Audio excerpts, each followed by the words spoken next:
අයිබෝන් අපි සමග සම්බන්ධ වෙලා ඉන්න අප උසස් පෙළ කෘෂි විද්‍යා විෂය ධාරාව තුළ අධ්‍යයනය කටයුතු කරන දරුවන්ට ඒ වගේම සාමාන්‍ය කෘෂි කාර්මික කටයුතු වල නිරත වෙලා ඉන්න ගොවීන්ට වැදගත් වන යම් කරුණු කාරණා සමූහයක් අද දවසේ මේ පාඩම තුළින් අපි සාකච්ඡා කරන්න බලාපොරොත්තු වෙනවා. පෙර පාඩමේදී සඳහන් කරන ලද අපි හඳුනාගත් කෘෂිකර්ම ශාස්ත්‍රයේ නිරත වන අයට මුහුණ පෑමට සිදුවන විවිධ ආපදා ඒවා හැරුණු කොටගෙන වෙනත් අනතුරු ඒ වගේම කායික සහ මානසික ආබාධ සමූහයක් තියෙනවා මේ ශාස්ත්‍රවල ඉන්න අයට ඇති විය හැකි අන්නේ කාරණා ආවරණය කරගන්නත් ඒ වගේම ඒ ආශ්‍රිතව විභාගයේදී ඔබට ලැබෙන්නට පුළුවන් ප්‍රශ්න වලට සාර්ථකව පිළිතුරු ලියන්නට කරුණු එකතු කරගන්නත් තමයි මේ සූදානම් වෙන්නේ. ඒ වගේම සමහර අවස්ථාවන් වල මේ ශාස්ත්‍රයේ නිරත වන අයට විවිධ අනතුරු සිදු වෙනවා. මොකද මේ ශාස්ත්‍රය අනතුරු බහුල ශාස්ත්‍රයක්. ඒ වගේමයි සමහර අවස්ථාවන් වලදී කායික රෝග වලට ලක් වෙන්නත් පුළුවන්. ඒ වගේම මානසික රෝගී තත්ත්වයන්ට පත් වෙන්නත් පුළුවන්. සමේ පුළුල් ශාස්ත්‍රයක ක්‍රියාකාරී වන පිරිසකට අත්විය හැකි තවත් ගැටලුකාරී තත්ත්වයන් කිහිපයක් තමයි ඒ. ඒතර ඒ ගැටලුකාරී තත්ත්වයන් අතර අපි මේ පාඩම තුළ වැඩි අවධානයක් යොමු කරන්නේ කෘෂි කර්මාන්තයේදී සිදුවිය හැකි අනතුරු අවබෝධ කරගන්න. ඒ වගේමයි ඒ අනතුරු සිදුවන අවස්ථාවන් අවබෝධ කරගත්තාම ඒ අනතුරු වලින් වැළකෙන්නට අපට පුළුවන්. ඒ වගේමයි දැන් සත්ත්ව පාලන කටයුතු කෘෂිකාර්මික ක්‍රියාකාරීත්වයන් එක්කම තියෙන නිසා සත්ත්ව පාලනයේ නිරත වන අයට ගොවිපළ සතුන්ට හැදෙන සමහර රෝග මිනිසුන් වෙතට සම්ප්‍රේෂණය වීමේ අවස්ථාවන් ටිකක් තියෙනවා.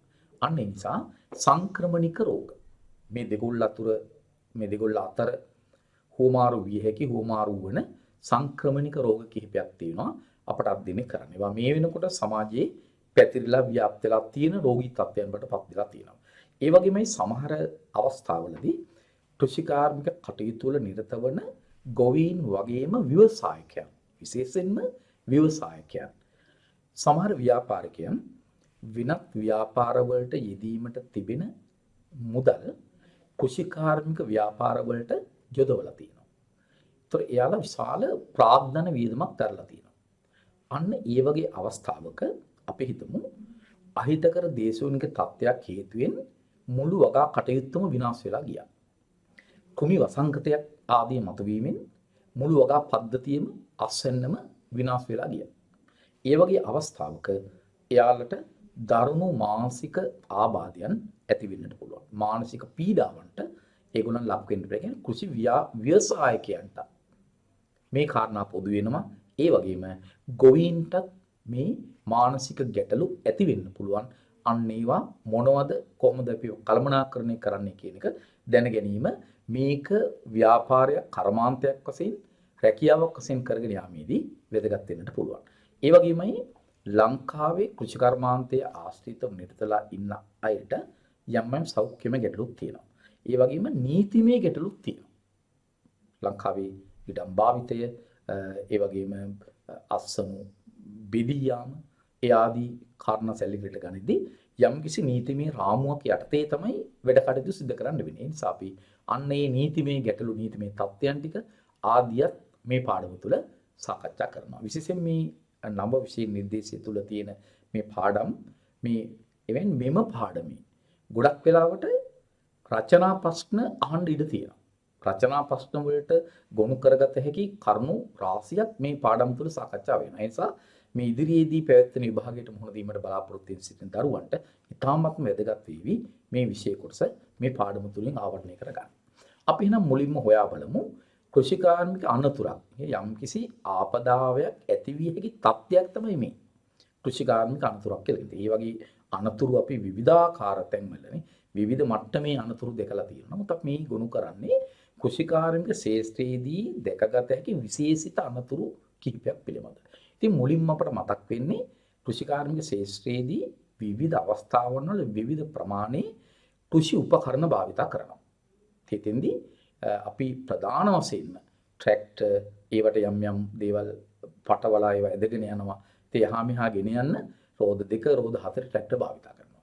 සමහර අවස්ථාවලදී රියදුරාගේ නොසැලකිලිමත් භාවය ආදී හේතු කොටගෙන එහෙම නැත්නම් එම ට්‍රැක්ටරේට අධික බරක් පැටවීම හේතු කොටගෙන දීර්ඝ කාලයක් නඩත්තු නොකිරීමෙන් ඒවා යම්කිසි ප්‍රමාණයකට දුර්වල තත්ත්වයේ පැවතීම ආදී හේතු කොටගෙන මෙන්න මේ වගේ අනතුරු වලට ලක් වෙන්නට පුළුවන්. සමහර ලාවට මේ පටවගෙන ඇදගෙන යන කොටස ගැලවිලා වෙන් වෙන්නට පුළුවන්.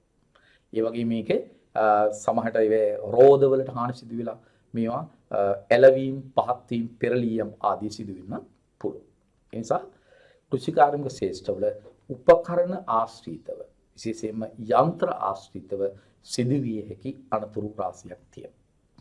ඊළඟට මේ වගා භූමි අපි එකතකින් හිතුවොත් එහෙම හොඳින් නඩත්තු වෙන දිගින් දිගටම පවතින පුංචි වනාන්තර භූමියක් කියලා කියන්න උනත් පුළුවන්. බිම් මට්ටමේ යම් තරමක් උසට වැවෙන භෝගයන් දීර්ඝ කාලයක් තියෙනවා ඒ ශේෂ්ඨවල.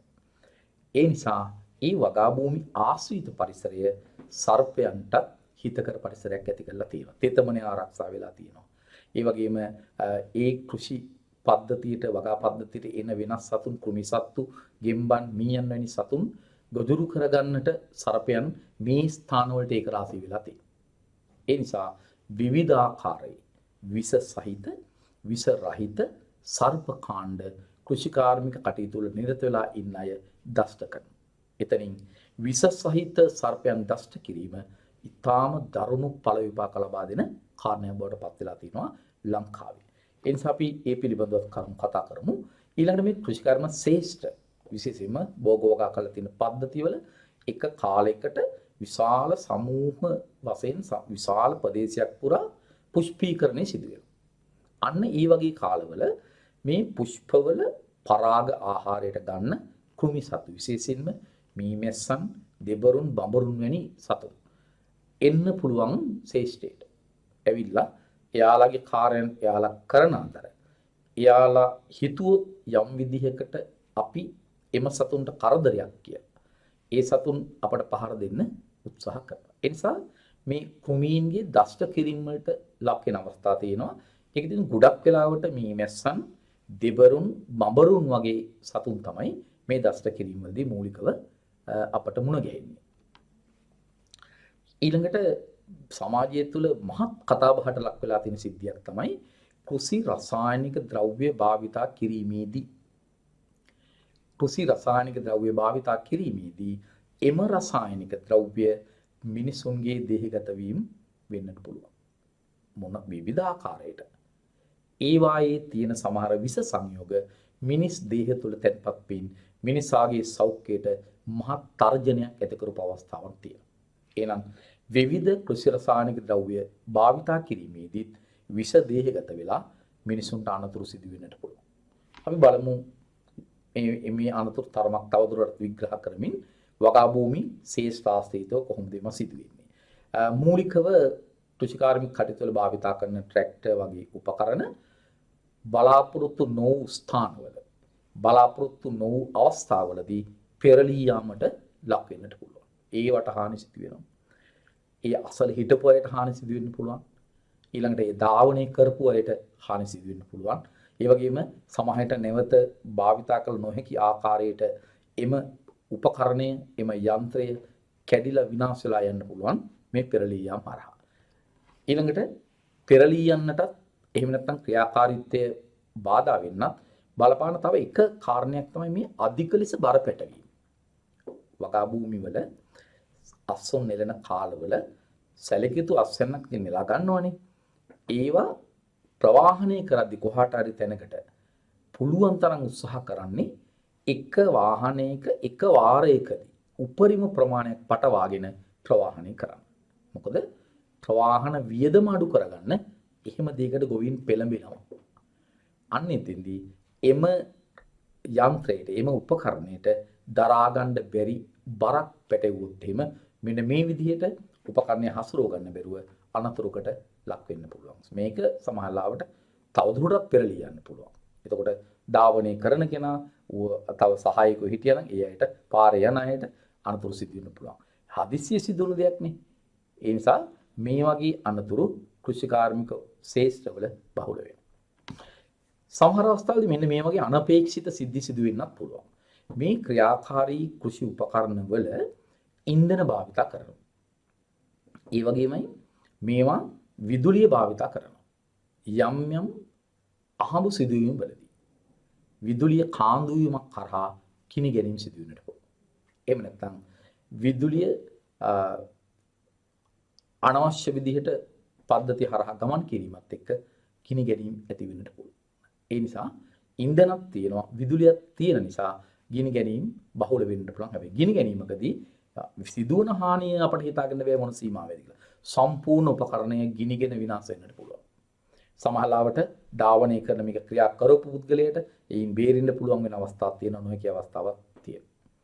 ඊළඟට ඒ ආශ්‍රිත පරිසරය මේ වගේ දැන් මේ අවස්ථාව ගත්තොත් එහෙම අසොන් නෙලීමකදී ඒ සඳහා යොදාගත් යන්ත්‍රය ඇති උගින්න. එහෙනම් වගා භූමි ගිනි ගන්න මේක හේතුවක් වෙන්න පුළුවන්. ඉතින් මේවා ගිනි ගත්තට පස්සේ ඒ ද්‍රව්‍ය ජල උෂ්ණත්වයට ලක් වුණාට පස්සේ හරිම අමාරුයි ඒවේ උෂ්ණත්වය අඩු කළා නිවා දාන්න. ඒ නිසා ඔබ දැකලා ඇති ඕන තරම් අවස්ථාවන් වල ලැබු ගිනි මොනතරම් අපහසුද නිවා ගන්න.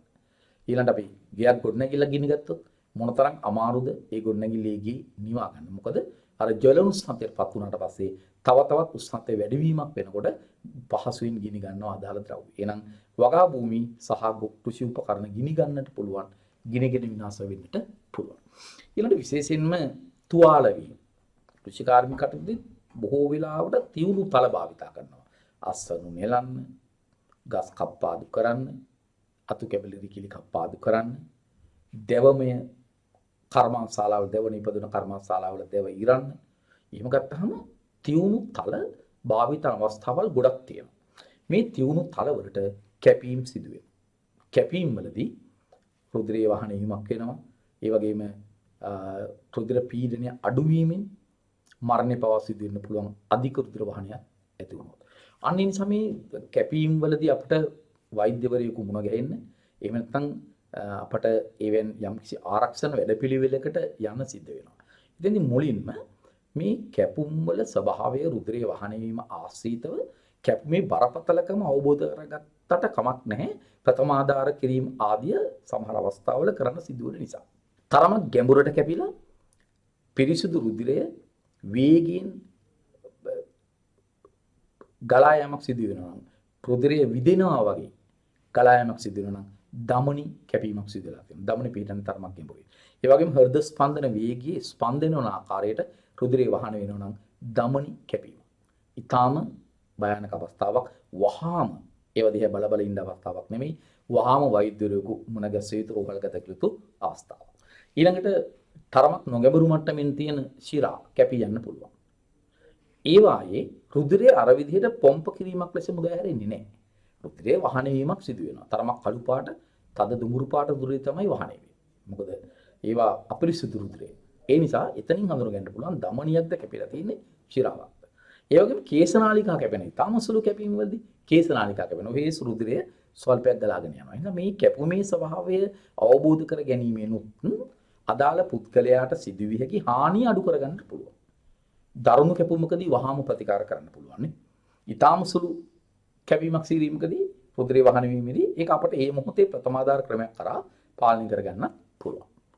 ඊළඟට විශාල පරිමාණ කෘෂිකාර්මික කර්මාන්ත ශාලාවල එහෙම නැත්නම් යම් යම් අවස්ථාවල භාවිතා කරන කෘෂිකාර්මික මෙවලම් වල විදුලිය හා සම්බන්ධ ක්‍රියාකාරීත්වයන් ගොඩක් තියෙනවා. මේ විදුලිය අනවශ්‍ය තැනකට අනවශ්‍ය කොටසකට කාන්දු වෙලා තියෙන්නට පුළුවන්. යම් යම් දෝෂ සහගත තත්ත්ව හේතු කොටගෙන. අන්න ඒ වගේ අවස්ථාවකදී එය හසුරුවන පුද්ගලයාට විදුලි සැර වැදීම් සිදු වෙන්නට පුළුවන්. කිතාමත් භයානක අවස්ථාවක් වෙන්න පුළුවන්. විශාල වෝල්ටේජාවක් තියෙන අවස්ථාවක නම් ඒ පද්ධතියට ඇලිලා ඒ පුද්ගලයාගේ ජීවිතේ පවා විනාශ වෙන්නට පුළුවන්. ඒ වගේම එවැනි විදුලි සැර වැදීමකදී අනිකුත් උපාංග ක්‍රියාත්මක වන සමහර විදුලි උපකරණ ක්ෂණිකවම නතර වෙනවා.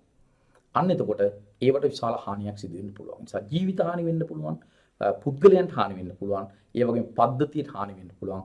විදුලි කාන්දු වීම මේ කෘෂිකාර්මික පරිසරවල අනතුරු ඇති කරන ප්‍රධානම අවස්ථාවක් වෙනවා. ඉතින් අපි බලමු මේ ට්‍රැක්ටර් නේ ඉතින් අපේ ප්‍රධාන කෘෂිකාර්මික උපාංගය මේ ට්‍රැක්ටර් ක්‍රියාත්මක කරද්දී මේ ට්‍රැක්ටර් එක්ක වෙන්න පුළුවන් මූලික අනතුරු කිහිපයක් විශේෂණාත්මකව මේකේ පෙන්වමු කරලා තියෙනවා. නමුත් අපි මේ අපට අවශ්‍ය කරන මූලික මට්ටම සඳහා විතරක් මේ වීඩියෝ බලලා In the past 20 years, tractor rollover accidents have killed hundreds of Canadian farm workers. I'm going to tell you about tractor 3 භාවිතා fatal කරනකොට rollovers ඒවා that කොතරම් happened in BC. පරිසම්කාරීව භාවිතා කරන්න ඕනේද? ඒ වගේම At a ඒවා vineyard, a කොච්චර farmer was backing out from අනාරක්ෂිතද? between the rows of කොතරම් grapes පුරුදු onto පුහුණු roads barely ශ්‍රමිකයෙක් wide වුණත් enough to fit his tractor. අත්තරදීමකින් සුළු Next to the road was a අත්තරදීමකින් steep ලොකු embankment අනතුරක් made up of සිදු වෙන්න loose, පුළුවන් crumbly මේ soil. කෘෂි උපකරණ ක්‍රියා කරවීමේදී. A mechanical inspection after the accident found that the tractor's brakes weren't adjusted properly. When fully applied, they locked up the left rear wheel while the right would continue to spin, causing the tractor to සාමාන්‍ය veer. කෘෂිකාර්මික භූමි බොහෝ While වෙලාවට reversing, the tractor මේ likely සමතල veered at the තැනිතලාම edge of the භූමියේ embankment. වැවුම් The soil gave සැකවල way and the මෙන්න tractor මේ slid වගේ sideways tractor and then rolled over, විශාල crushing the farmer. අනතුරක් විශාල බරකින් යුක්ත The tractor මේ wasn't equipped උපකරණය with a rollover දේහයේ protective මතට structure, ඇඟ මතට or what ඇද is known as a වැටෙනවා. ROPS. යම් අනතුරු ජීවිත හානියක් පවා A සිදු tractor වෙනවා. operator was transporting a bin A full වගේමයි of මම කිව්වා boughs. රළු As he භූමිය drove තමයි down සාමාන්‍ය to the කෘෂිකාර්ය bottom of a steep hill, he turned sharply. The tractor overturned, killing the සමතලා driver. කරලා ඉතින් සකසලා නැහෙනි. අන්න ඒ වගේ අවස්ථාවක මෙන්න මේ වගේ The factory අනතුරු සිදු installed වෙන්න ROPS පුළුවන්. had been මේ removed. බෑවුම් සහිත ස්ථානයේ වාහනේ පාලනය කරගන්න බැරුව There had been a වාහනේ bumper crop of පෙරලීමෙන් silage, so තමාගේ ඇඟ plentiful මතට that it was තමා piled ධාවනය 5 කළ feet above වාහනය the storage bunker's ඒකත් walls. දරුණු අනතුරක් A young වෙනවා. worker was attempting ඒකනේ to මෙන්න මේ compress වගේ the සමහර air out of අවස්ථාවල the pile by driving සෛලී the tractor චක්‍ර back and forth. Silo The tractor rolled sideways off the pile, Sala- crushing the workers. තුන කැබලි විශාල ගොඩවල් වශයෙන් The මේ ROPS වගේ had been යාන්ත්‍රික removed තද to කර facilitate the tractor's ආන්‍ය entry වගේ into අවස්ථාවලදී low entry මෙන්න මේ barns. විදිහට Unfortunately, මේ it wasn't උපකරණ reinstalled when a දේහයට new barn පෙරලිලා A with වගේ taller අනතුරු access සිදු was වෙනවා. built. අපි බලමු මේ ට්‍රැක්ටර් ක්‍රියාකාරීත්වයන් හරහා සිදුවිය හැකි මූලික අනතුරු කිහිපයක්. ඒතර මේ අනතුරු වලින් උපකරණ වලට හානි සිදු වෙන්න පුළුවන්. ඒ වගේම උපකරණ ක්‍රියා කරන පුද්ගලයන්ට හානි සිදු වෙන්න පුළුවන්. ඒ වගේම මේක ව්‍යාපාරික කෘෂිකාර්මික පද්ධතියක් නම් ව්‍යාපාරයට ඒ වෙනුවෙන් පුද්ගල වන්දි ගෙවීම මේ උපකරණ නැවත මිලදී ගැනීම ආදී සිදු වෙන්නත් පුළුවන්. ඒ නිසා මේ උපකරණ භාවිතයත් එක්ක මෙන්න මේ වගේ ප්‍රශ්න වලට මුහුණ පාන්න සිද්ධ වෙනවා. ඉතින් මේ අනතුරක් කියන දෙය ඕනෑම අවස්ථාවක සිදු වෙන්න පුළුවන්. සමහරට පුහුණු ශ්‍රමිකයන් හරහා මේක සිදු වෙන්න පුළුවන්. ගොඩක් වෙලාවට බෑවුම් සහිත ස්ථානවල මේ ට්‍රැක්ටර් වැනි උපකරණ ධාවනය කරන්න සිද්ධ වෙනවා. අන්න ඒ වගේ අවස්ථාවලදී නොසිතූ ආකාරයට මේවා පෙරලී යාම් සිදු වෙන්නට පුළුවන්. මේ දර්ශනයෙන් ඔබ දකින්නේ අන්න ඒ වෙනි තත්ත්වයක්.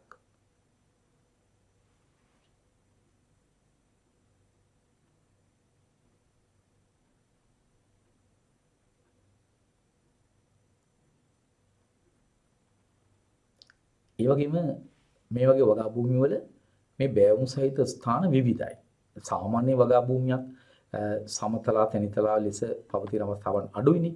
නිසා බෑවුම් සහිත ස්ථානවල මෙන්න මේ වගේ උපකරණ ක්‍රියා කරවද්දී මෙවැනි අනතුරු සිදු වෙන්නත් පුළුවන්.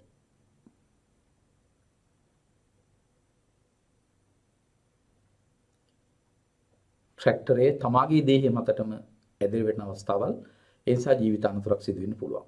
මෙන්න මෙවැනි අවස්ථාවල ගොවිපළවල තියෙනවා. විශේෂයෙන්ම සත්ත්ව පාලන කටයුතු කරන අවස්ථාවලදී ඒගොල්ලන් විශාල ලෙස සත්ත්ව ආහාර නිෂ්පාදනයේදී සෛලේජ් නිෂ්පාදනයේට මේ වගේ උපකරණ භාවිත කරනවා. ඒකෙදී මේ මිශ්‍රණය තනකොළ මිශ්‍රණය තදින් තෙරපවනවා. යන්ත්‍ර භාවිත කරමින් ඒ යන්ත්‍ර ක්‍රියා කරවීමේදී මේ ආකාරයේ අනතුරු සිදු වෙන්නත් පුළුවන්. ඉතින් මේ සිදුවන අනතුරු වලින් ජීවිත හානි සිදු වෙන්න පුළුවන්. ආයතනයේට දක්ෂ පුහුණු සේවකයන් නැති වෙන්නට පුළුවන්. සේවකයාට తాවකාලික දුර්වලතා ඇති වෙන්න පුළුවන්. සදාකාලික ආබාධ තත්ත්වයන්ට ලක් වෙන්න පුළුවන්. නිසා ඵල විපාක හිතුවොත් එimhe මේනි සිද්ධකින් පස්සේ දරුණුයි.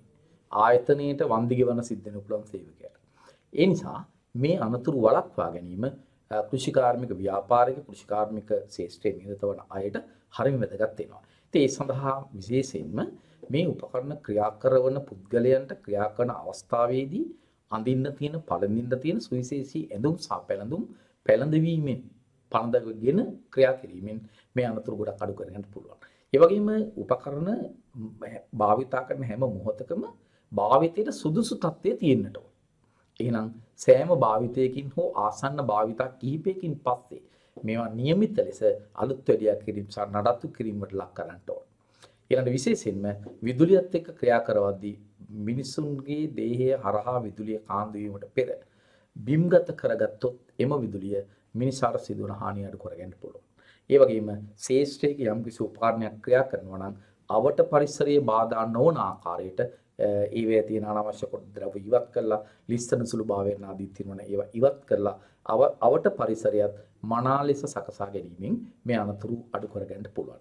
ඒ නිසා ආයතනයක උපකරණයක් ක්‍රියා කරවද්දී හෝ යම්කිසි කාර්යයක් වෙනුවෙන් අපට පුහුණු ශ්‍රමිකයන් යොදා ගන්නත් පුළුවන්, නොපුහුණු ශ්‍රමිකයන් යොදා ගන්නත් පුළුවන්. ඒතර මෙතෙන්දී වඩා සාර්ථක වෙන්නේ පුහුණු ශ්‍රමිකයන් යොදාගත්තොත් ඔවුන්ගේ අත්දැකීම් හරහා මේ සිදුවන අනතුරු අඩු කරගන්නට පුළුවන්. ඊළඟට ඔබ මේ දකින්නේ ශේෂ්ඨවල සිදුවිය හැකි තවත් දරුණු අනතුරක්. ටිකක් බලන්නත් නිකම් බයයි වගේ. කෘෂිකාර්මික ශේෂ්ඨවල සර්ප දෂ්ටන බොහෝ විට සිදුවෙනවා. ලංකාවේම සිදුවන සර්ප දෂ්ටන වලින් 85% සිදු වෙන්නේ කෘෂිකාර්මික ක්‍රියාවන් වල නිරත වන අයට කියන වගේ ස්වාගත තියෙනවා. එහෙනම් මේ වගා භූමිය ආශ්‍රිතව සර්පයන් විසෙනවා. ඔවුන්ගේ වැඩ කටයුතු වලට අපි බාධා කළොත් ඔවුන් අපට පහර දෙන්න පුළුවන්. අපෙන් අනතුරක් වෙයි කියලා ඔවුන් තීරණය කළොත් ඔවුන් අපට පහර දෙන්නට පුළුවන්. ඒතර මේ සර්ප දෂ්ටනයන් සිදුවිය හැකි අවස්ථා ගොඩක් තියෙනවා. එකක් තමයි ශේෂ්ඨවල අස්වනු නෙලීමේදී. එතෙන්දී ටිකක් පමා වෙලා අස්වනු නෙලනකොට මේ සර්ප ගැටලු වැඩි වෙනවා. සමහරට මුළු ශේෂ්ත්‍රයේම එක එක කොටස් වල සර්පයන් ස්වභාවික ව්‍යාප්ත වෙලා ඉන්නවා කියලා අපි හිතමු. අපි ඒ ශේෂ්ත්‍රයේ ගොයම් කුඹරක් නම් ගොයම් කපාගෙන එනවා. එතකොට ඒවැය හිටපු සර්පය අයින් වෙනවා තවත් කැලේ වගේ තවත් වගාව ඉතුරු වෙලා තියෙන තැන්වලට. අන්න එතකොට අර මුළු විශාල ශේෂ්ත්‍රයක හිටපු සර්ප ගාණය එක කුඩා ඉඩමකට එකතු වෙලා ඉන්නට පුළුවන්. අන්නේ ඉඩමි ඒ කොටසේ වැඩ කරද්දී අර සර්පයන්ගේ බලපෑම දරුණු විදියට ලැබෙන්න පුළුවන්. එහෙම වෙන අවස්ථාවල් තියෙනවා. ඒ නිසා තමයි ගොඩක් වෙලාවට ඔය කුඹුරු කපද්දී ගොයම් කපද්දී ඔක්කොම එක සැරේ කපන්නේ. ඉතුරු කරන්නේ නැත්තේ මැද්දේ. පරිබෝධානි වෙන්න පුළුවන්. සර්ප ආදී එක රාශියලා එතන ඉන්නත් පුළුවන්. ඒ වගේ බිම් සැකසීමේදී අපි සමහරට ප්‍රාථමික බිම් සැකසීමේදී කැලෑවත් එක තමයි භූමිය පෙරලන්නේ. මේ තනකොළ අතරින් තමයි අපි යන්නේ. ඒ වගේම අපි බිම් සැකසීමට උපකරණ භාවිත කරනවා නම් ඒ උපකරණ ක්‍රියා කරවන්නේ උපකරණ රඳවන්නේ අර වගේ පොඩි කැලෑබද ස්ථානයක. අපි ඉතින් බැහැලා යනකොට සමහර විට සර්පයන් පෑගුණොත් සර්පයන්ට අපි මුණ ගැහුණොත් අපිට සර්ප දෂ්ට කිරීම සිදු වෙන්නට පුළුවන්. ඊළඟට අපි ශේෂ්ඨ කටයුතු අතර ප්‍රධානම ශේෂ්ඨ කටයුතු තමයි වල් පෙළනීම. ඒතර වල් පෙළනීමේදී අපි සමහරට හරියටම ශේෂ්ත්‍රයේ දිහේ වල් පෙළ අතර මොන සත්තුද ඉන්නේ ආදී ලෙස බල හිම කරන්නේ නෑනේ. අපි දිගින් දිගටම කතා බහ කරමින් වල් පෙළ නෙලාගෙන යනවා. අන්න එතකොට සමහර ලාවට මේ සර්පයන් දෂ්ට කරනවා. ඒ වගේම ටික හවස් යාමේ කුඹුරේ ඉඳලා වගාශේෂේ ඉඳලා ගෙදර යනකොට සමහර විට අපි ඇලවල් මාර්ගයල කණ්ඩි ඔස්සේ ගමන් කරන වෙලාවල් තියෙනවා. වෙල මැද්දින් නියරවල් ඔස්සේ ගමන් කරන වෙලාවල් තියෙනවා. අන්නේ වෙලාව සර්පේනුත් ගොදුරු සොයාගෙන යන වෙලාවක් නම් සමහර වෙලාවට සර්ප දෂ්ට කිරීමකට අපි ලක් වෙන්නට පුළුවන්. ඒ නිසා මේ ශේෂ්ඨවල ක්‍රියාත්මක වෙද්දී ප්‍රවේශම් වීමෙන් ඒ નિયમિત කාල හඳුනාගෙන ඒවා මගහැරවීමෙන් සර්ප දෂ්ටයන් පාලනය කරන්න පුළුවන් යම් ප්‍රමාණයකට. අපි බලමු මේ සර්ප දෂ්ට අපි කොහොමද හඳුනගන්නේ? විස සහිත සර්පෙක් තමයි මේ දෂ්ට කරලා තියෙන්නේ. විස රහිත සර්පෙක් තමයි මේ දෂ්ට කරලා තියෙන්නේ කියලා. මොකද මේක හරි වැදගත්. ශේෂ්ඨවල සර්පයන් ලෙස ඉන්න හැම සතෙක්ම විස සර්පයෝ නෙවෙයි. විශේෂයෙන්ම ජෛව පද්ධතියේ සමතුලිතතාවයට වැදගත් වෙන කෘෂිකාර්මික පද්ධතිවල විස රහිත සර්ප කාණ්ඩ ගොඩක් ඉන්නවා. ගැරන්ඩින් කියලා කියන්නේ වගා භූමිවල මුණ ගැහෙනවා විස සර්ප කාණ්ඩයක් නෙවෙයි. දියනයා කියලා කියන්නේ වෙල ආශ්‍රිත කුඹුරු ආශ්‍රිත මුණ ගැහෙන සර්පේ විස සර්පෙක් නෙවෙයි. නමුත් නයි, පොළොංගු, මාපිලු, මාපිලන් වැනි සර්පයන් විස සහිතයි. දැන් සර්ප දෂ්ටනයකදී හරිම වැදගත් විස සහිත සර්පයේද දෂ්ට කරලා තියෙන්නේ විස රහිත සර්පයෙක්ද දෂ්ට කරලා තියෙන්නේ කියලා. අන්න එතෙන්දී අපට කලබල වෙන්න ප්‍රථමාධාර ලබා දෙන්න එය අවබෝධ කර ගැනීම පොඩි පහසුවක් වෙන්න පුළුවන්. සාමාන්‍යයෙන් මේ විස සර්පයන්ට විස ග්‍රන්ථි තියෙනවා. ඒ ග්‍රන්ථි අවසන් වෙන්නේ උල් දල වලින්. ග්‍රන්ථි දෙකක් තියෙනවා. එහෙනම් විස දල දෙකක් තියෙනවා. ඒ නිසා යම් කිසි සර්පෙක් දෂ්ට කරන ස්ථානයක සලකුණු දෙකයි නම් සිදුරු වීම දෙකයි නම් තියෙන්නේ බොහෝ විට විස දල වලින් සිදුවෙච්ච හිල්වීමක් පළදුවීමක් වෙන්නට පුළුවන්. විස සහිත සර්ප දෂ්ටනයක් වෙන්නට පුළුවන්. හැබැයි සමහර අවස්ථාවලදී සමහර සර්ප දෂ්ටවලදී සිදුරු දෙකකට වඩා එවැනි ස්ථාන පළදු ස්ථාන සිදුරු ස්ථාන දෙකකට වඩා තියෙනවා නම් සර්පයන්ගේ දත් මගින් පළදු වීමක් සිදුරු වීමක් වෙන්න පුළුවන්. ඒක විස නොවන පහර දීමක් වෙන්නට පුළුවන්. ඒ නිසා අපි අනවශ්‍ය ලෙස කලබල වෙන්නේ නැතුව ඔන්න ඔය කාරණා හරහා විස සහිත සර්ප දෂ්ටනයක්ද විස අඩු සර්ප දෂ්ටනයක්ද කියලා හඳුනා ගන්න පුළුවන්. විස අධික සර්ප දෂ්ටනයක් නම් වහාම අපිට ඒවට ප්‍රථමාධාර සහ ප්‍රතිකාර කරන්න සිද්ධ වෙනවා. මෙන්න මේ සර්ප දෂ්ට කිරීම වලදී ගොවීන්ට අත් වෙලා තියෙන තත්ත්වයන්. ඒ දෂ්ට කළ ස්ථාන ඉදිමෙනවා. නිල් පැහැ වෙනවා. ඒ වගේම දිය බුබුලු හට ගන්න අවස්ථාවලුත් තියෙනවා. ඊටාම විස සහිත අවස්ථාවලදී එම කොටස ආශ්‍රිතව සෛල පටක කළු පාට වෙමින් ඒව මැරෙනවා. එම කොටස් මැරෙනවා. සමහරට ඇඟිල්ල සම්පූර්ණයෙන්ම මැරිලා තියෙනවා. ඒ වගේ අවස්ථාවල කරන්නේ මොකද්ද? ඒ කොටස ඉතින් දෙහියට තරම් වැදගත් නැහැ. ඒ නිසා දෙහින් කපලා අයින් කරනවා. මේ තියෙන්නේ අන්න ඒ වගේ සර්ප විසවීමක හේතුවෙන් ඇඟිල්ලක සෛල මැරුණාට පස්සේ ඒ ඇඟිල්ල කපා දාලා තියෙන අවස්ථාවක්. හිතන්නකෝ කම් කරුවෙකුට මේ ඇඟිල්ල අහිමි වුණා කියලා. යතුරු ලියවන එක කම්පියුටර් එක වැඩ කරන කෙනෙකුට මේ ඇඟිල්ල අහිමි වුණා කියලා. මොනතරම් පාඩුවක් සිදුවනද මේ සිද්ධි. ඊළඟට මෙන්න මේ වගේ මේ හැම අවස්ථාවක බලන්න අපිට පේන පැහැදිලි අවස්ථාවක් මේ තියෙන්නේ. සිදුරු වීම දෙකයි තියෙන්නේ. එහෙනම් මෙතන විස සර්ව දෂ්ටනයක් තමයි සිදු වෙලා තියෙන්නේ. ඊළඟට මෙන්න මෙහෙම වෙන්නත් පුළුවන්. මේ සර්පයන් අතර ඉන්නවා විස රහිත පිඹුරන් වගේ ලොකු සර්පයෝ. ලොකු සත්තු. ඒගොල්ලන් දෂ්ට කරන්නේ. ඒගොල්ලන් තමාට අහුණු ගොදුර ගිලිනවා. හරක් පැටවුන් ගිලින්න පුළුවන් තරමේ පිඹුරෝ ඉන්නවා.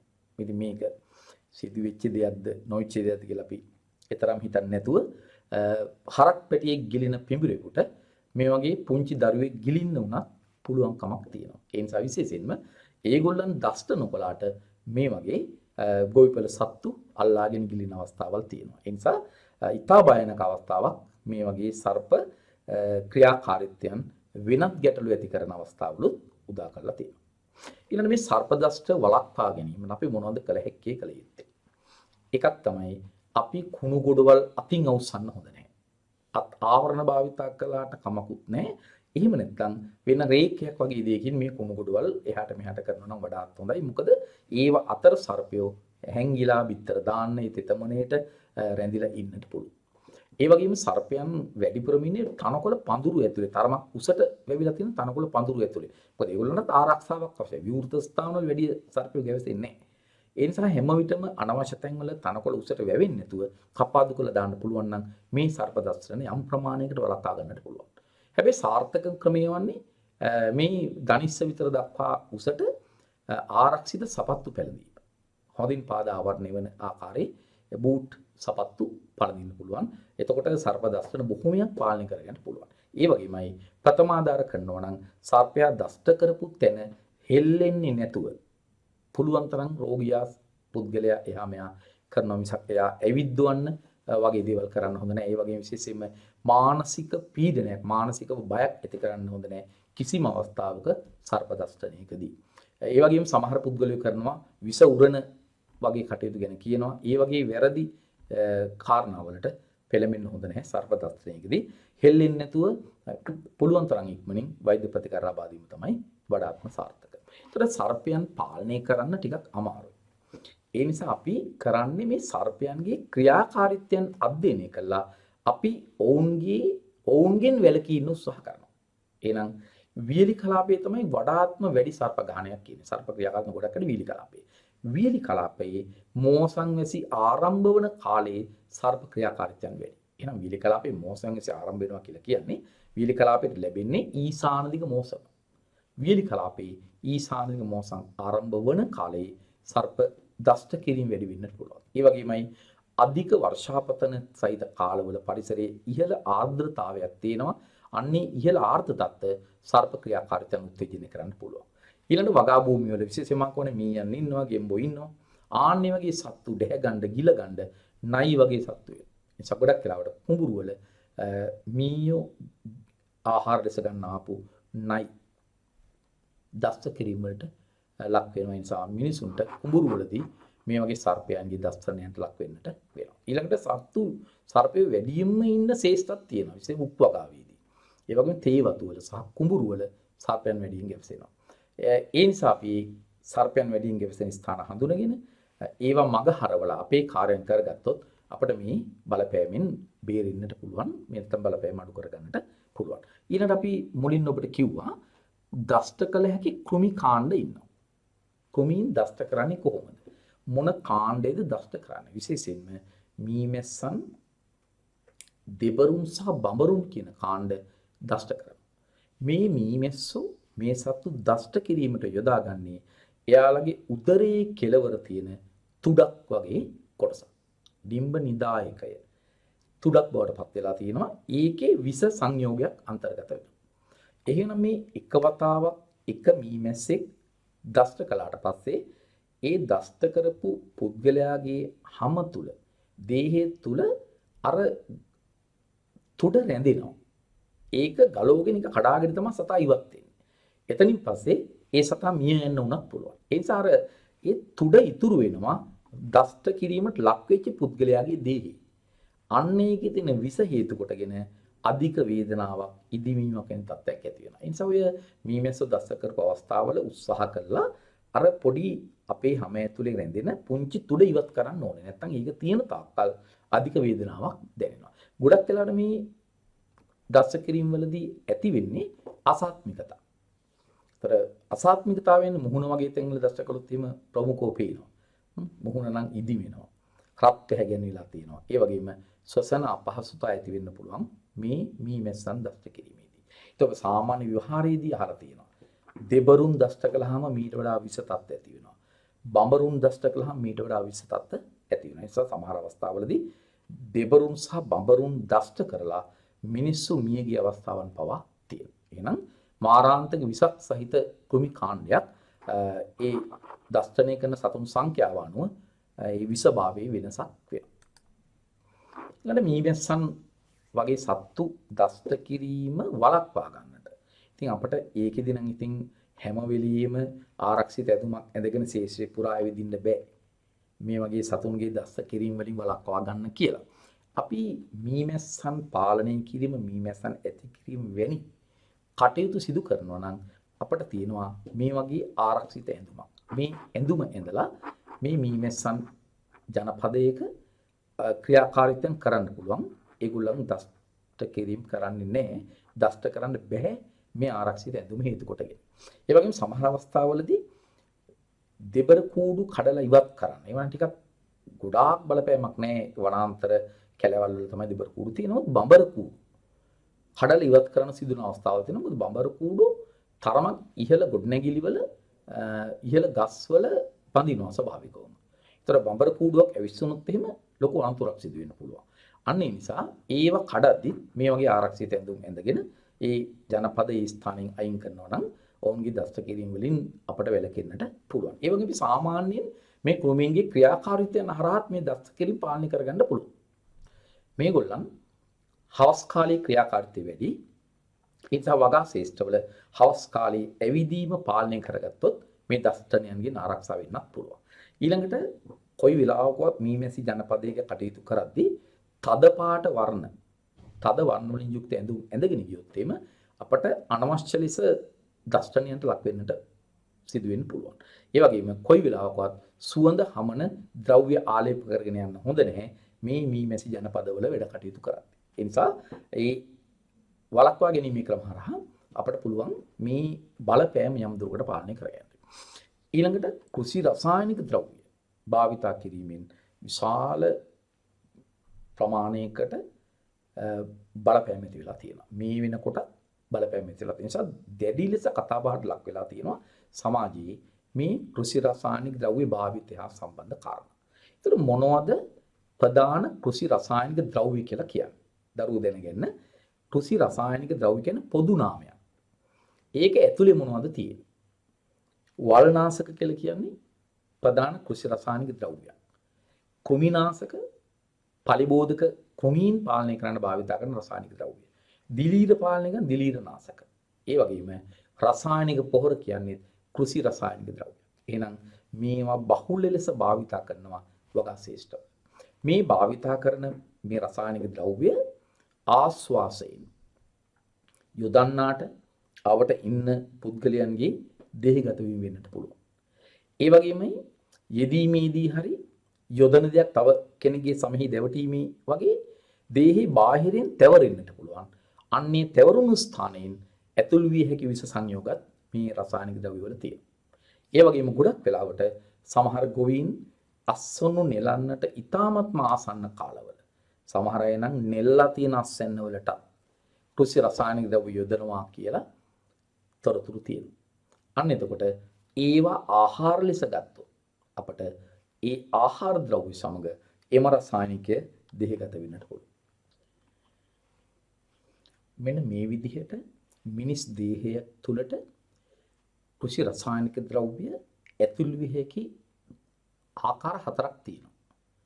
ප්‍රාදේශික විශ්වාසයෙන් තැවරුණු ස්ථාන වලින් දෙහගත වෙන්නට පුළුවන්. සංස්ථානික විශ්වාසයෙන් යම් තැනක තැවරිලා තවත් තැනකට ගමන් කරලා එතන පද්ධතියකට බලපෑමක් ඇති කරන්න පුළුවන්.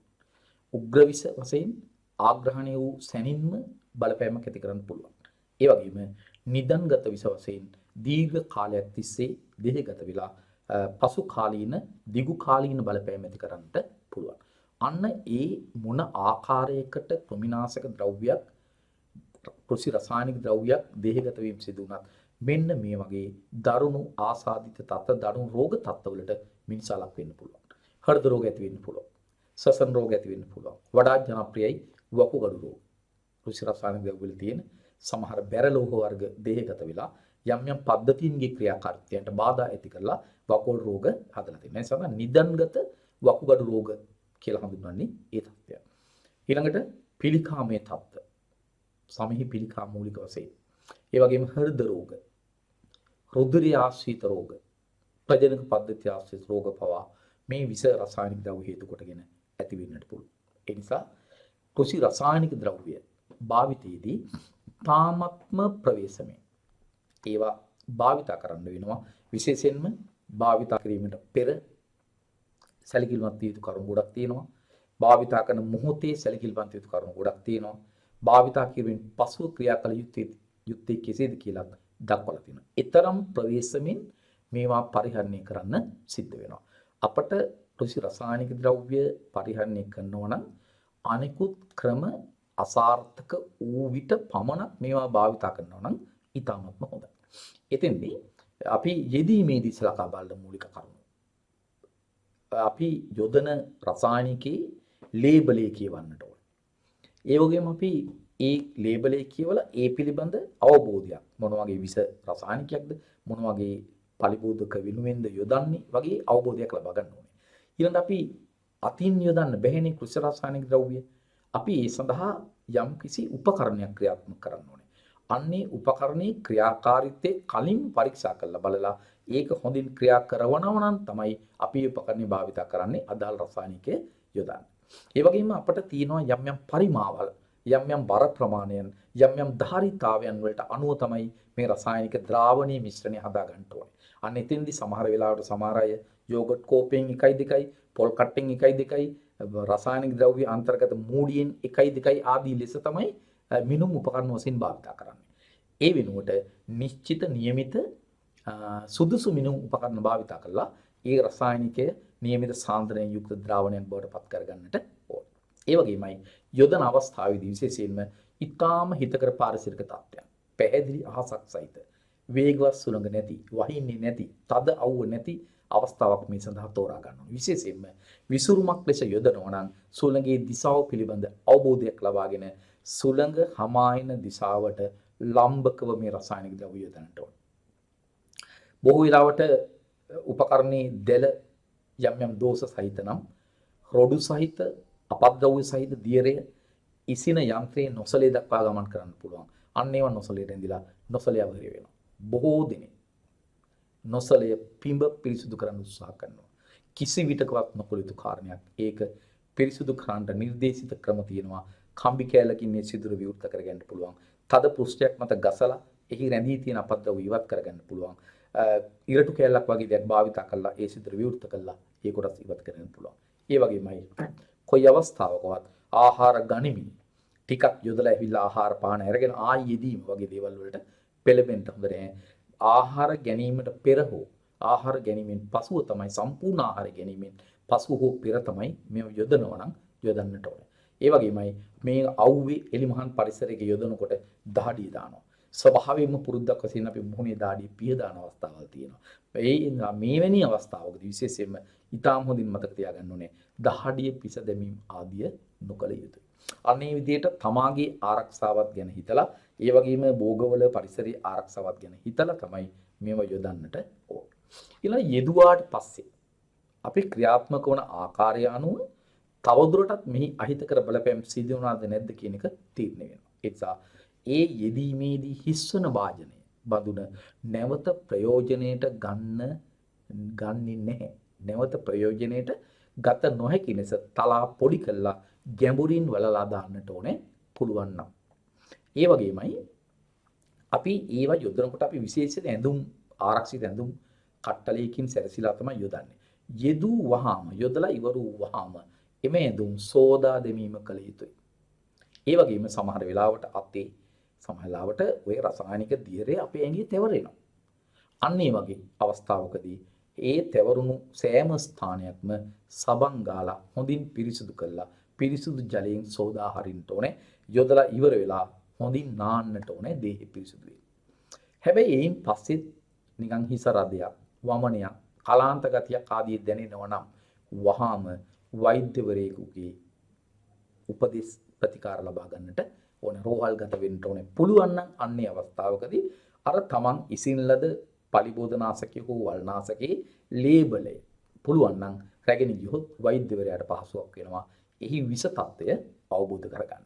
ඒත් මේ විදිහට අපි යෙදීමෙන් පසුව ආදී ලෙස ප්‍රවේශමෙන් කටයුතු කළොත් දේහගත වන ප්‍රමාණය අඩු කරගන්නත් පුළුවන්. එයින් වන අහිතකර බලපෑම අඩු කරගන්නත් පුළුවන්. ඊළඟට කෘෂිකාර්මික කටයුතු වල නිරත වන ගොවීන් ලංකාවේ විශාල පිරිසක් ගොවීන්. ඔවුන්ට මේ කෘෂිකාර්මික කටයුතු වල නිරත වීම හේතු කොටගෙන ඇතිවන රෝග තියෙනවා. විශේෂයෙන්ම අපි මෙතෙන්දි සාකච්ඡා කරන්නේ ගොවිපළ සතුන්ගෙන් මිනිසාට සංක්‍රමණය විය හැකි. මිනිසාගෙන් ගොවිපළ සතුන්ට සංක්‍රමණය විය හැකි රෝග. ඒ වගේමයි මේ කෘෂිකාර්මික කටයුත්ත කියන්නේ යම්කිසි අවදානමක් දරන ක්‍රියාවක්. අද කරන දේන් අද කරන වියදමේ ප්‍රතිඵලය ලැබෙන්නේ ඉදිරියට. ඒ වගේමයි ඒ කාලය තුල දේශගුණික තත්ත්වයන් වෙනස් වීම, පලිබෝධ ක්‍රියාකාරීත්වයන්, වෙළඳපළ වෙනස් වීම, ලෝක තත්ත්ව ආදී නිසා අර ලැබෙන අස්වැන්න, ලැබෙන නිෂ්පාදනය අලෙවි කරගන්න බැරි වෙන්න අවස්ථාවන් පවා උදා වෙන්න පුළුවන්. අනිසා මේක තරමක් අපි මේ කෘෂිකාර්මික කටයුත්තක නිරත වෙනවා කියන්නේ අවදානමක් දරන අවස්ථාවක්. අන්න ඒ නිසා මානසික ගැටලු ඇති වෙන්නත් පුළුවන් මේ කෘෂිකාර්මික ව්‍යාපාර හේතු කොටගෙන. අපි මොනවද බලමු මේ සංක්‍රමණික රෝග සහ ගොවීන්ට ඇතිවිය හැකි මානසික ආබාධයන් කිහිපයක්. සංක්‍රමණික රෝග අතර මේ මෑතකදී සොයාගත්තා බෘසෙලෝසිස් ගබ්සාවීමේ රෝගය කියන ගොවිපළ සතුන්ට හැදෙන රෝගය මිනිස්සුන්ට හැදෙනවා කියලා. ඒ නිසා අපි බෘසෙලෝසිස් හඳුන්වන්නේ සංක්‍රමණික රෝගයක් කියලා. මේ රෝගය හැදුණු ගොවිපළ සතුන්ගේ මස්, කිරි ආදිය සඳහා ආදිය සමග මේ රෝගකාරකයා මිනිස් දේහය තුළට ඇතුළු වෙන්න පුළුවන්. ඒ වගේම සමේ ඇතිවන සීරීම්, තුවාල ආදිය හරහා ගොවිපළ සතුන් තුළ ක්‍රියාකාරීව සිටි මේ රෝගකාරකයා මිනිසුන්ගේ දෙහි ගත වෙන්නට පුළුවන්. හැබැයි බෘසෙලෝසිස් මිනිසා තුළ ඇති කරන රෝග ලක්ෂණ. ඔබ මතකනේ බෘසෙලෝසිස් ගබ්සාවීමේ රෝගය ගොවිපළ සතුන් තුළ ඇති කරන රෝග ලක්ෂණ හරිම වෙනස්. දෙනුන් ගබ්සා වෙනවා වරින් වර. කීප වරක් ගබ්සාවීමෙන් වඳභාවයටපත් වෙනවා. ඒ වගේ කාරණානේ අපි පාඩම් කරගන්නේ ගව දෙනුන්ට වැළඳෙන බෘසෙලෝසිස්. හැබැයි මිනිසුන්ට හැදෙන බ්‍රුසෙලොසිස් වල ඒ තත්ත්වයන් නැහැ.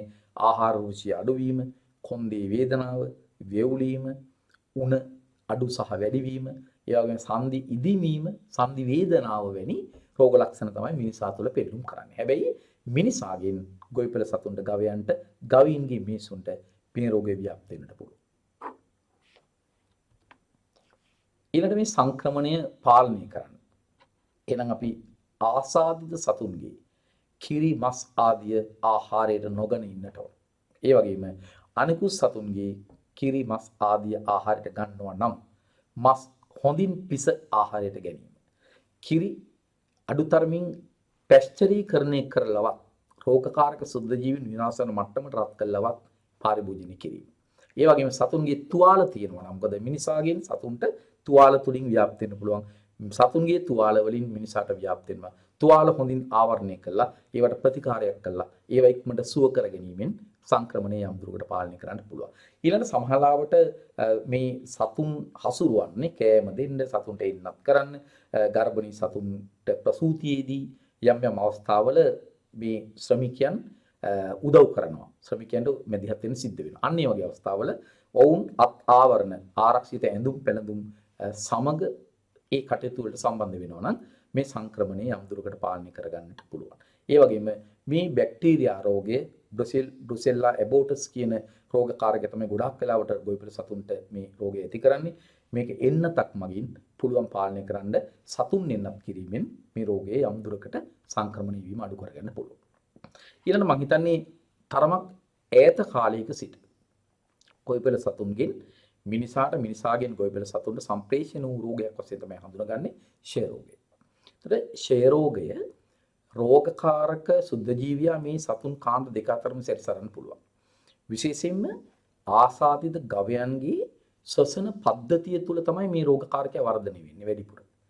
ඒ නිසා මේ ශ්වසන පද්ධතියෙන් මුදා හැරෙන ස්‍රාව, ශ්ලේෂ්ම ආදිය, ඊළඟට මල ද්‍රව්‍ය සහ කිරි නිෂ්පාදන හරහා මේ රෝගකාරකයා දේහෙන් පිටතට පැමිණෙනවා. මිනිසා ඒ කටයුතු වලට සම්බන්ධ වෙද්දී මිනිසාගේ දේහගත වෙන්නට පුළුවන් මේ රෝගකාරකය. ඒ නිසා මේක ගවයින්ගෙන් මිනිසුන්ට සම්ප්‍රේෂණය විය හැකි රෝගයක්. ඒතර මිනිසා තුළ රෝග ලක්ෂණ ගත්තාම ක්ෂය රෝගය සාමාන්‍ය ක්ෂය රෝග ලක්ෂණමයි පෙන්වු කරන්නේ. උණ, කැස්ස දිගින් දිගටම තියෙනවා. වරින් වර අඩු වැඩි වෙන උණ ගතියක් තියෙනවා. ඒ වගේම පපුවේ වේදනාවකුත් දැනෙනවා එවැනි මිනිසුන්ට. ක්ෂය රෝගී මූලික ලක්ෂණමයි තියෙන නිසා ගොවිපළ සතුන්ගෙන් මිනිසාට, මිනිසාගෙන් ගොවිපළ සතුන්ට සම්ප්‍රේෂණය විය හැකි ප්‍රධාන රෝගයක් තමයි ක්ෂය රෝගය කියලා කියන්නේ. ඊළඟ මේ මෑත කාලයේදී ගොවිපළ පද්ධතිය ආශ්‍රිතව සිදු පාරිසරික අසමතුලිතතාවය නිසා මතුවෙච්ච රෝගී තත්ත්වයක්. මේ රෝගය ඉතාමත්ම දරුණුයි. සමහර අවස්ථාවල නිසි ලෙස ප්‍රතිකාරයක් කරගත්තේ නැත්නම් මරණය පවා ඇති වෙන්න පුළුවන් රෝගයක් තමයි මේ මියුණ කියලා හඳුන්වන්නේ. කොහොමද මේ රෝගය සම්ප්‍රේෂණය වෙන්නේ? මේ රෝගකාරක බැක්ටීරියාව මීයන්ගේ දේහ තුල වර්ධනය වෙනවා. ඒතර මීයන්ගේ මුත්‍රා හරහා පරිසරයට මුද හැරෙනවා. ඒතර විශේෂයෙන්ම කුඹුරු වල වෙල් දිය කඩිය ආශ්‍රිතව ගෙම්බන්, කකුට්ටන් වගේ සත්තු ඉන්න ගුල් ආශ්‍රිතව ඒ වගේම මීයෝ මේ ගුල් හදමින් සැරිසරනවා. මොකද වගා භූමිය වල තියෙන සමහර අස්වනු, ධාන්‍ය, අල වර්ග මීයෝ ආහාරට ගන්නවා. ඒතර මේ මී ගහණය එම පළාත්වල, එම ප්‍රදේශවල වැඩි වෙලා තියෙනකොට මීයන්ගේ ක්‍රියාකාරීත්වයත් වැඩි වීම හේතු කොටගෙන ආසාදිත සතුන් අර සාමාන්‍ය ශේෂ්ත්‍රයේ විවිධ ස්ථානවල මුත්‍රා මුදා හැරීම හේතු කොටගෙන ජලයට හා පසට එකතු වෙන රෝගකාරකය.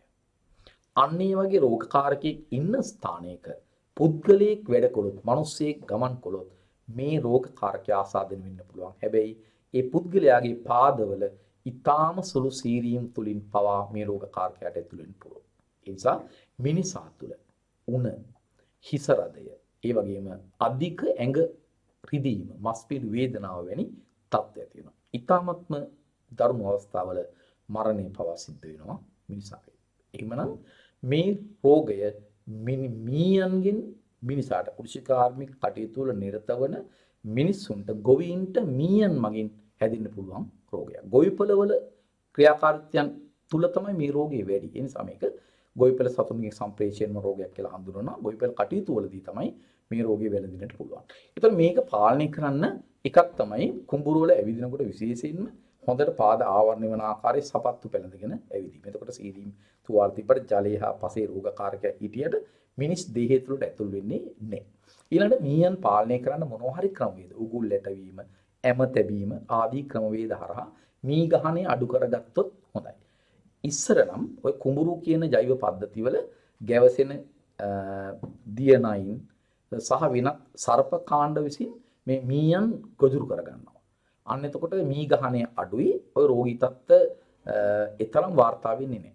අද වෙනකොට ඒ පරිසර පද්ධතිය බිඳ වැටලා තියෙනවා. ඒ නිසා සර්පය අඩුයි. ඔය කිව්ව මිනිසාට හානි නොකරන දියනයින් වගේ සත්තු, ගැරන්ඩින් වගේ සත්තු දැන් දකින්නවත් නැහැ වගා භූමි වල.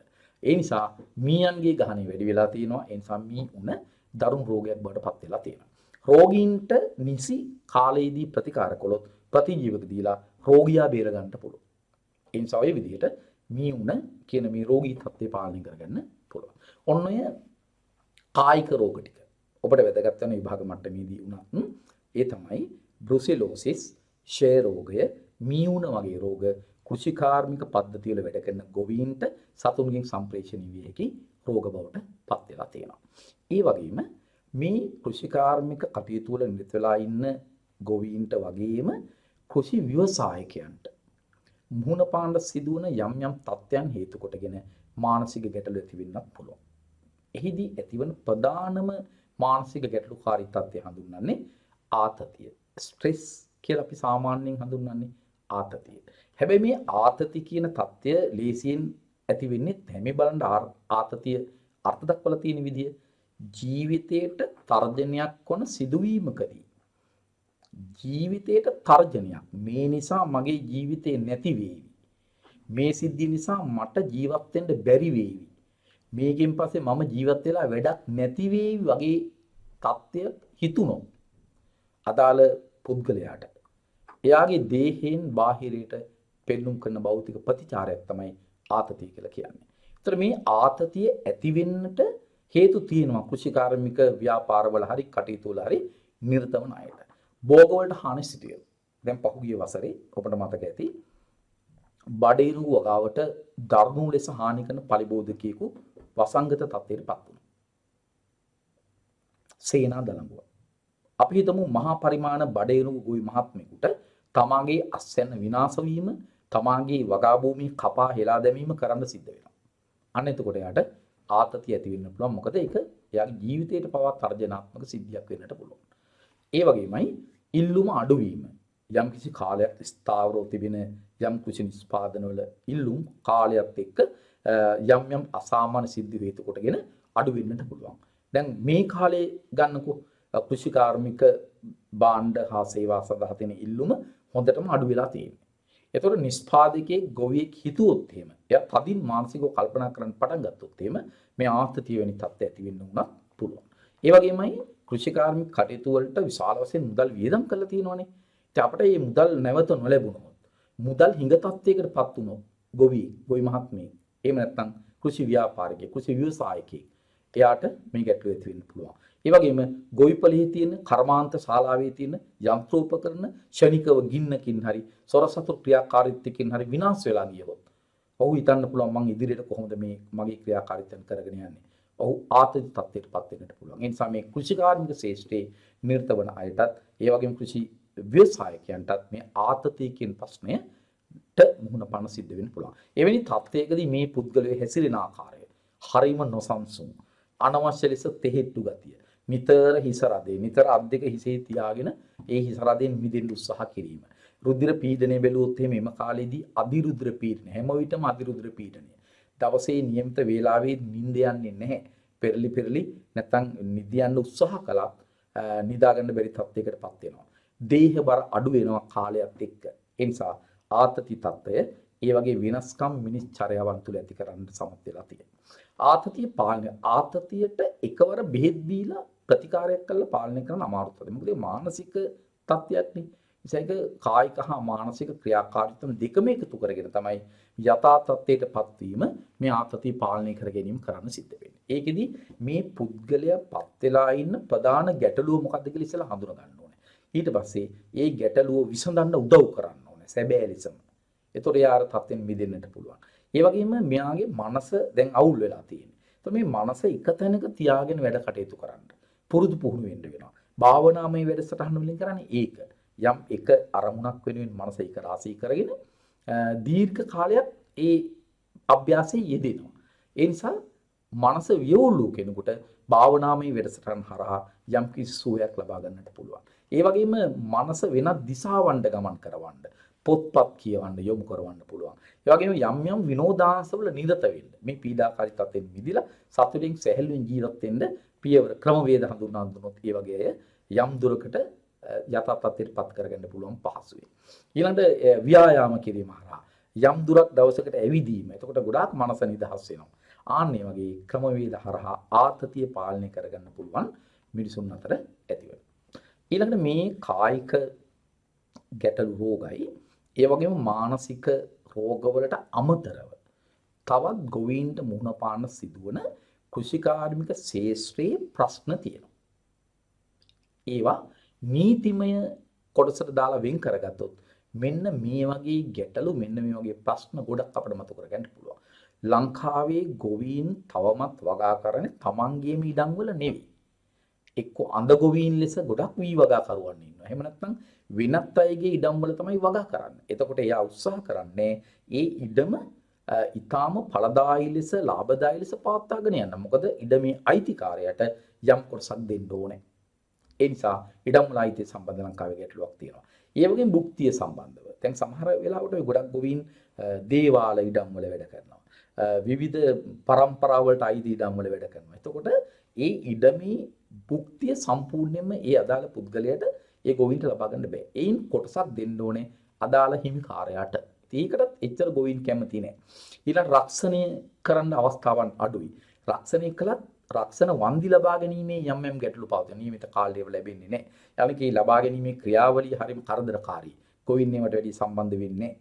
සහනාධාර දැන් ගොවීන් ගැටලුවකට මුහුණ පාපු අවස්ථාවක සහනාධාර යම් මට්ටමකට ලබා දෙනවා. නමුත් මේ පද්ධති 100% කාර්යක්ෂම නැහැ. සමහර කාලවලදී සමහර අවස්ථාවලදී සමහර ගොවීන්ට සහනාධාර ලැබෙනවා. සමහර ගොවීන්ට සහනාධාර ලැබෙන්නේ නැහැ.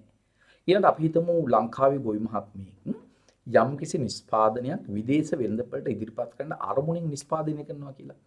ඇත්තට ඒ සම්බන්ධ තියෙන පහසුකම් ඒ සම්බන්ධ තියෙන උපදේශන ආදී යම් අඩු මට්ටමක තියෙනවා.